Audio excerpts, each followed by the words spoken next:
Ya Rabbi panjenengan kula tangisi, kula nyuwun disakeni, dosa kula nyuwun diampuni.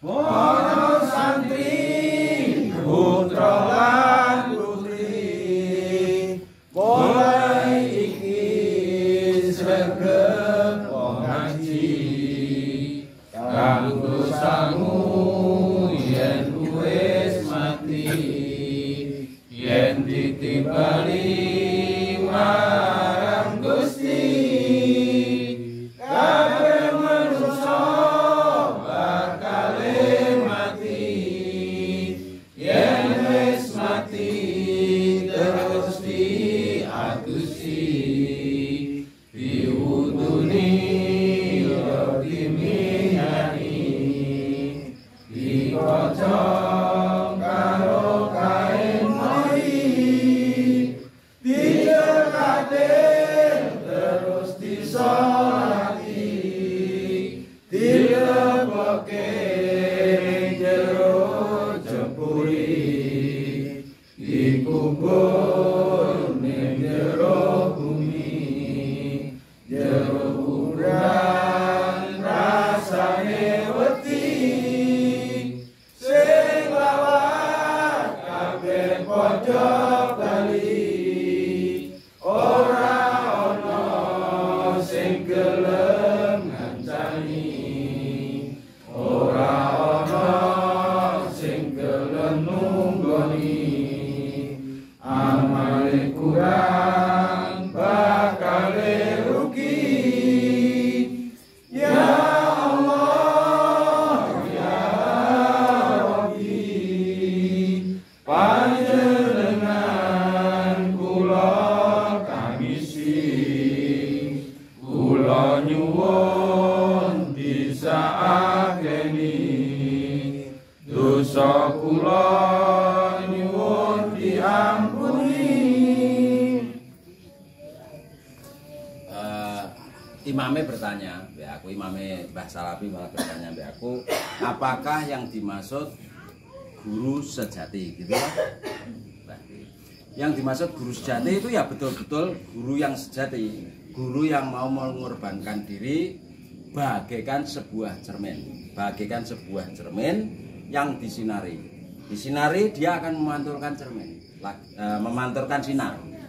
Cermin, sinari, dia akan memantulkan sinar. Itulah guru sejati. Timbangannya seperti itu. Jadi guru sejati itu guru yang mau menerima dan memberi. Istilahnya seperti itu. Apa yang diberikan ilmu, bukan guru yang dikatakan guru yang suka memperkaya diri, bukan. Mendapatkan sesuatu, kaya diri itu memperkaya diri, paham toh? Bisa saja mendapatkan ilmu, mendapatkan apa saja, memperkaya diri, bukan seperti itu. Guru sejati adalah guru yang menerima dan mengeluarkan. Jadi kurang lebih seperti itu. Jiwanya untuk murid-muridnya itulah yang dinamakan guru sejati. Bagaikan sebuah pohon. Buah pohon yang rindang, misalkan ini pohon mangga yang rindang. Buahnya. Buah pohon yang berbuah banyak, kadang kan dilempari anak-anak kecil batu. Dengan harapan batu dilemparkan karena buahnya jatuh. Dia untuk mendapatkan untuk mendapatkan buah tersebut, dia tidak mau memanjat. Jadi maunya instan, melempar dari bawah, jatuh, buah jatuh. Nah, seorang guru juga seperti itu, mengorbankan diri buat murid-muridnya, buat santri-santrinya. Kurang lebih seperti pohon mangga tadi. Pohon mangga yang berbuah dilempari batu. Batunya tidak dilemparkan kembali, tapi batu yang dilemparkan pohon mangga, dia akan menjatuhkan buah. Jadi buah itu kalau dilempar nggak kena, buahnya nggak jatuh, tapi kan buahnya kena, buahnya jatuh. Jadi intinya dia dilempar batu, membalasnya dengan buah. Paham ya? Kurang lebih guru sejati seperti itu. Nah, sama seorang guru kan bisa saja dikatakan orang tua dan orang tua. Orang tua sejati juga mengorbankan dirinya demi anak-anaknya. Kadang mungkin berbohong demi anak-anaknya. Seorang ibu kadang lapar, punya makanan dikit dikasihkan anak-anaknya. Walaupun seorang ibu itu kadang-kadang berbohong, ditanyai, "Ibu udah makan belum?" Udah kenyang. Udah kenyang. Padahal dia lapar. Nah, punya makanan dikit dikasihkan anak-anaknya. Nah, itu kan seperti ibu sejati. Nah, begitu paham ya? Ibu sejati kan seperti itu. Dia ngantuk-ngantuk, dia menerima dari bayi kecil, dia udah merawat, memandikan, menyuapi, makan dan lain-lain sampai si anak itu besar. Dia sampai ngantuk tekluk-tekluk, anak nangis cengrer, bangun dia merawat lagi si anak dari bayi, dan mengganti popok dan lain-lain. Bahkan dia perutnya lapar gak peduli. Demi anak, dia kadang-kadang mengaku kenyang, berbohong mengaku kenyang demi anak. Jadi kadang-kadang seorang ibu punya makanan 2 piring, misalkan dikasihkan anaknya 1 piring, kalau anaknya masih lapar, ya anak seorang ibu sejati pasti memberi makan kepada anaknya lagi. Walaupun seorang ibu tadi kelaparan, dia akan berbohong demi anaknya. Sama, seorang suami sejati juga sama. Misalkan seorang suami sejati juga dia akan menutupi kekurangan istrinya, tidak mengeluarkan borok istrinya kepada orang lain. Contohnya seperti ini. Seorang suami misalkan saya seorang suami, saya itu memberi belanja istriku tiap hari, belanjanya cukup, tapi tiap hari misalkan istriku itu uang belanjanya sedikit, tapi untuk berdandanya banyak. Misalkan untuk beli bedak, untuk beli lipstik dan lain-lainnya lumayan banyak, tapi untuk belanjanya sedikit. Mungkin dia punya uang untuk beli perhiasan dan lain-lain, untuk belanjanya sedikit. Dia butuhnya kepengen dirinya terlihat terpandang, jadi mungkin pakai perhiasan, pakai baju yang bagus-bagus, tapi belanjanya sedikit. Sang suami dikasih makan tiap hari misalkan tahu tempe, pecel misalkan, atau mungkin tidak pakai daging tapi tempe dikasih sambal, diuleki, tempenya sedikit segini, sambalnya segini, kan pedes ngueh-ngueh. Kan gitu. Nah, saat seorang suami misalkan bertamu pada orang lain, ada daging banyak, padahal dia tidak pernah makan daging loh. Daging banyak, disogati. Dia bertamu pada orang lain, dia dikasih daging, ditawari daging, makanan yang enak. Dia akan berkata, aku sudah bosan dimakan. Tiap hari itu istriku masak daging. Jadi aku bosan makan daging, jadi aku nggak mau makan daging. Sukanya apa? Tempe saja, tempe penyet, tempe dikasih sambal penyet. Dia menutupi kekurangan istrinya. Paham? Kalau suami bertamu, tiap hari makanannya tahu tempe kok bertamu ana makanan daging yang enak dibuah-batin, kelihatan kalau dia orang kelaparan. Tapi kalau dia menutupi kekurangan istrinya, dia kan yang dipangan ya. Aku biasanya makannya sambal, tempe, tahu ya. Waktu bertamu ada kok daging semua, dia kan aku udah bosan. Aku tiap hari makan daging kok dimasake istri daging, jadi aku sudah bosan, jadi aku cukup makan saya aja, kepengennya tempe tahu aja. Orang menilai, oh berarti istrinya pinter. Istrinya merawat suami, padahal janjinya ya merawatnya ngawur. Maksudnya gajinya suami banyak untuk istri, tapi istrinya bendinane masake tahu tempe nek perlu tempe dipenyet, suambele semene sak mangkok. Aku sing lanang kan ngueh-ngueh.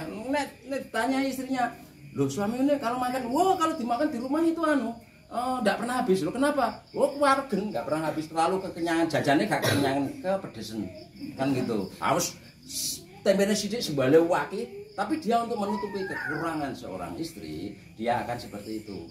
Sama seorang istri yang menutupi kekurangan suami juga banyak kepada. Nah, itu istri sejati, suami sejati. Suami sejati menutupi kekurangan istri, menutupi kekurangan anaknya, menutupi kekurangan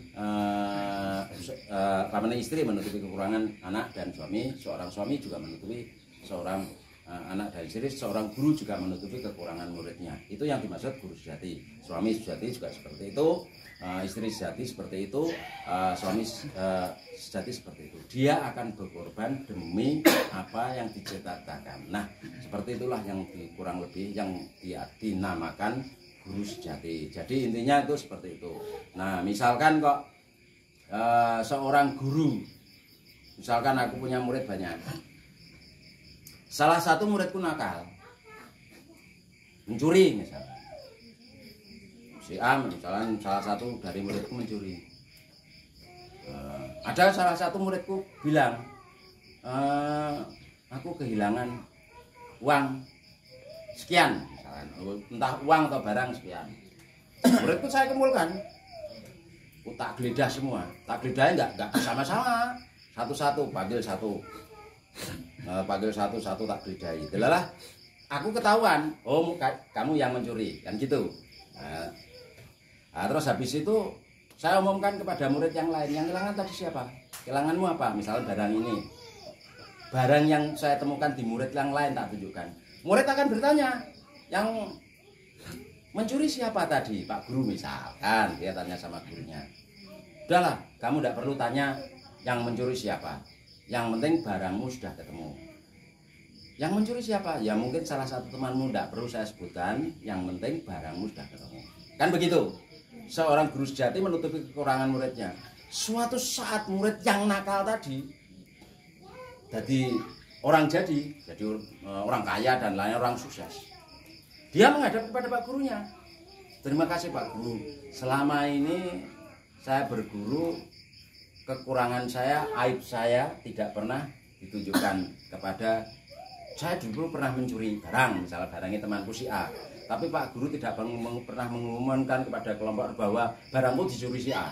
Pak Guru diam saja. Pak Guru mesti menjawab, aku tidak tahu loh, itu kamu pernah mencuri loh. Dulu kan Bapak Guru geledah.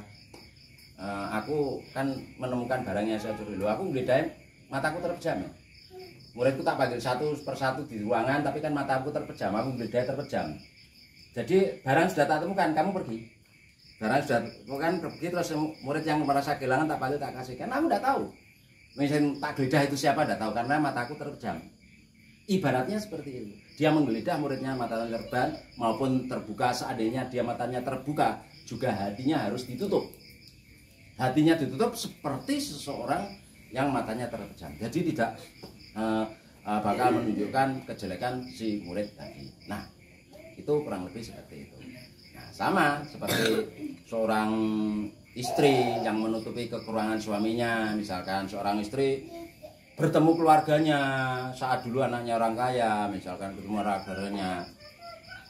Kok ditanyai orang tuanya, loh, Nduk, itu kamu kok nggak pakai perhiasan seperti yang lain-lain? Kakak-kakakmu, adikmu pada pakai perhiasan, kok kamu enggak? Seorang istri yang bagus, dia menutupi kekurangan suaminya. Dia bilang, oh, aku tuh kalau pakai emas itu perhiasan itu alergi. Jadi yang aku pakai itu anting aja dari karet, gelang dari karet. Karena aku alergi. Aku emas di rumah ada, tapi enggak aku pakai karena aku nggak pakai alergi. Dia ditanyai keluarganya, orang tuanya, dia akan menutupi. Padahal neng omah duwene karet, nggak punya emas, nggak punya barang mewah sama sekali, tapi dia menutupi kekurangan suaminya demi biar nama suaminya itu tidak buruk di hadapan nama keluarganya. Paham ya?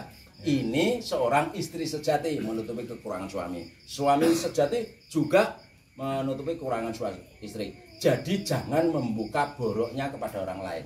Istri punya borok, jangan ditunjukkan kepada orang lain. Suami punya borok, seorang istri juga tidak menunjukkan orang lain. Sama seperti seseorang anak akan seorang bapak, orang tua, entah bapak entah ibu, demi kelangsungan hidup anaknya, demi nama anaknya, kadang seorang bapak mengorbankan diri.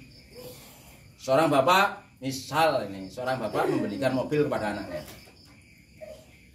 Ditanyai orang lain, anakmu sudah sukses ya, sudah kuat beli mobil mewah gini. Oh ya, memang dia sudah kerja, sudah sukses. Padahal janjiannya anaknya itu jaluan, duit belum pernah ngasih orang tuanya. Belum pernah membantu orang tuanya yang berarti. Tapi kadang seorang tua berkorban dirinya sendiri demi nama anaknya. Biar anaknya itu dipandang orang lain, oh dianggap sudah sukses. Padahal yang sukses itu orang tuanya. Seorang tua merasa dirinya sukses itu kalau dilebihi anak. Kalau orang tua itu nilainya 5, anaknya harus 6. Atau 7 atau 8. Istilahnya gitu. Di dalam apa saja, di dalam kehidupan apa saja, seorang anak harus lebih tinggi daripada orang tua. Di dalam kedudukan apapun, itu orang tua akan menjadi utama. Seseorang yang miskin, misal ini, tiap hari itu pemulung mau ngambil sampah dan lain-lain, memulung dia tiap hari bos suami istri atau apanya jadi pemulung. Sangat amat miskin sekali. Dia mencari pemulung, terus menyekolahkan anaknya sampai anaknya kuliah, sampai anaknya sukses. Yang di badan sukses siapa? Kira-kira? Anaknya kan? Janjiannya bapak, orang tuanya. Tanpa orang tuanya berkorban seperti itu, anaknya itu nggak bakal sukses. Ingat itu. Sama seperti seseorang orang tua meninggal dunia, punya anak 5. Anak barep, anak yang terdepan ini kerjanya buruh cuci, buruh apa buruh. Anak orang tuanya sudah meninggal dunia semua. Anak yang paling terdepan itu kerjanya jadi buruh. Tapi dia pintar sama adiknya yang 4. Dia mengumpulkan uang untuk nyekolahke bahkan kuliahke. Mungkin ini jadi dokter. Misal ini anak kedua jadi dokter. Anak ketiga jadi misalkan jadi petugas, pangkatnya perwira.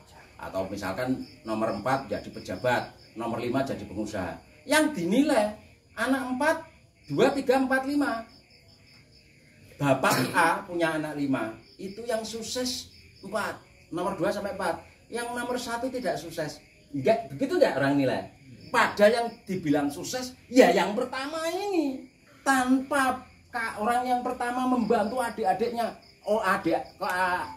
seorang anak ini tidak membantu adiknya 4, enggak bakal adik-adiknya sukses. Paham tak? Ini namanya kakak sejati. Nah, guru sejati juga gitu. Guru sejati yang kepingin nih itu murid-muridnya melebihi gurunya. Entah kepandaiannya, entah apa saja itu kepingin melebihi guru-gurunya. Itulah guru sejati, bukan guru sejati yang suka memperkaya diri. Dia mendapatkan untuk berkaya diri, mendapatkan ilmu untuk dirinya sendiri, bukan disebarkan pada muridnya. Dia mendapat kekayaan untuk dirinya sendiri, bukan disebarkan muridnya. Itulah namanya guru sejati. Guru sejati ya guru-guru yang benar-benar sejati, punya pilihan tanpa pilih tanding. Dia orangnya itu seperti tadi, bagaikan sebuah cermin. Kalau disorot cahaya, dia akan memantulkan cahaya. Cermin kalau dilempar batu pecah cermin tersebut. Cermin tidak bakal memantulkan cahaya kalau cermin tersebut dilempar batu. Maksudnya seperti ini. Cermin bagaikan guru, batu itu bagaikan murid. Batu kalau melukai gurunya sampai pecah, nah ini murid pun gagal, guru pun gagal, karena cermin menjadi pecah. Tapi kalau cermin dilempari cahaya sama muridnya, disorot cahaya, dia akan memantulkan cahaya, memantulkan caranya memberkahi. Apa yang dikasihkan guru pada muridnya itu berkahi. Kurang lebih seperti itu. Ada yang tanya lagi tentang guru sejati tadi? Sudah paham? Sudah paham ya? Ya, cukup sekian. Bismillahirrahmanirrahim. Allahumma sholli ala Muhammad Allahumma sholli ala Muhammad wa ala ali Muhammad. Allahumma sholli ala Muhammad wa ala ali Muhammad. Ya Allah, ampunilah dosa kami, ampunilah dosa kedua orang tua kami. Ya Allah, berilah rezeki yang halal barokah dan berilah kesehatan pada keluarga kami, jauhkan dari segala mara bahaya. Rabbana atina fid dunya hasanah wa qina adzabannar. Rabbana atina fid dunya hasanah wa qina adzabannar. Hasbiyallahu la ilaha illa huwa alaihi tawakkaltu wa huwa rabbul la haula wala quwwata illa billah. Nama mudzurata syai'an ayaqulalahu nama syai'an ayaqulalahu nama amru idzarata syai'an ayaqulalahu ayaqul al-fatihah bil syadra sallallahu alaihi wasallam. Assalamualaikum warahmatullahi wabarakatuh. Waalaikumsalam warahmatullahi wabarakatuh. Ya Allah ya Rahman, ku mohon belas kasihan, dosaku bak air lautan, ku harapkan dapat ampunan. Majelis lembah berdakungan di setiap pengajian, ingin selalu mengingatkan, sering membaca Al-Quran. Pegang HP bukanlah larangan, bolehlah